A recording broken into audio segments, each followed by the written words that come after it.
Hey everybody, it's me, Martinez-Bateman. I am the CEO of New Coyote Consulting. We are an equity and communications consulting firm here in the Pacific Northwest.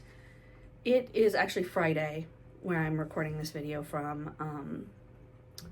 I usually record on Tuesday. Obviously this week, because I record videos the week ahead, I didn't record shit on Tuesday because it was election day. The next day I did put out a video that I recorded the same day, just sort of talking about the election and the results and Trump's win. And I just want to reiterate that the answer going forward is mutual aid. Politicians have never protected us, the people, certainly not the people who need the most protection. It's always been our communities, our neighborhoods, our families, and our friends. I am really concerned, more concerned than ever, about the rising tide of fascism. I feel most disheartened, not necessarily by the fact that Trump won, although obviously that's awful. I am most worried about how few people came to the polls to vote, because one of the things about fascism is that the fascist entity, the fascist state, now in this case, will do whatever they can to make you feel disempowered and like you can't do anything about it. I've heard some people say things like, we just have to wait it out for the next 4 years. No, this is not something we can wait out. This is a fascist takeover of our democratic government, and it is going to affect so many different things, many of them surprising things, and we will find ourselves, even those of us who have studied this, we will find ourselves disoriented by it. Do not let the fascist movement, the fascist state, rewrite your understanding of reality. Please, please, please stay grounded in community, stay grounded in family and each other. That's the only way we're going to make it through. That's the only way we're going to make it through this. I'm definitely scared, obviously. I am many of the things that Trump has explicitly said he wants to eradicate from this country.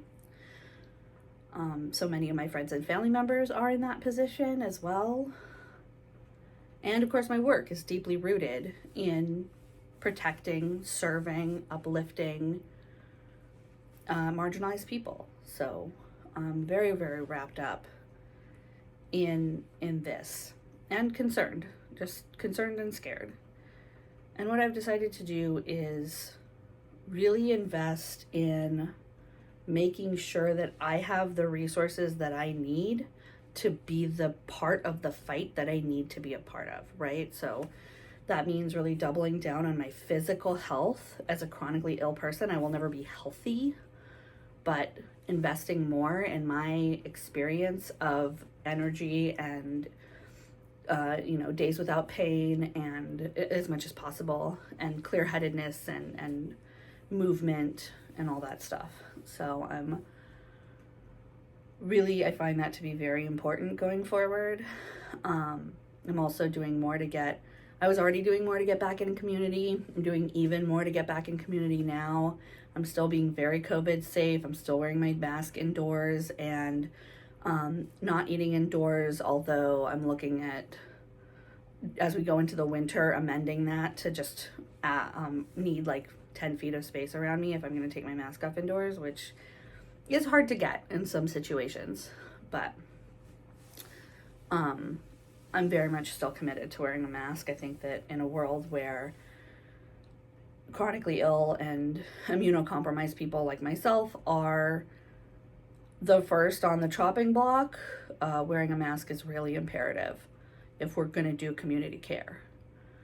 So I'm going to be continuing to do that, and just knowing that this is not a waited out situation. This is a steadily fight, steadily resist, steadily work and labor in community together for at least the next 4 years. Because Trump has stated really clearly that he is not going to have another election. He does not want one. He wants to be the dictator for life.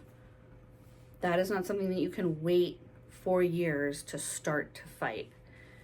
And I know many of us feel overwhelmed, and we feel tired, and we feel like, when is this ever going to end? And the answer I have to that question is, I don't know. Honestly, probably never. Because injustice is always happening. And as someone who's been an activist for more than 25 years, injustice is always happening. If you didn't know about it, if you weren't aware of it, that was some blessed time that you got to be ignorant of the realities of the world. But now it's really impossible to turn away. This is the work of being a human, of living with other humans on this planet. It is resisting fascism, it is protecting people who can't protect themselves, and it is helping yourself and the world grow and thrive. That's it. So, that's what I have to say right now. Part of being able to have the resources to be in the fight is knowing what your fucking boundaries are and being able to protect them and being able to engage in a healthy way. So, if that means turning off social media, that's what it means. If that means getting a good night's sleep, that's what it means. If that means going the fuck outside, that's what it means. There is no right way to fight fascism. That's actually how you fight fascism, because they have a playbook. And the rest of us are wild and free, and we can do and say what we are called to do and say, and that is how we resist this. So, have a lunch, have a walk, have a weekend. Don't work for free. See you next week.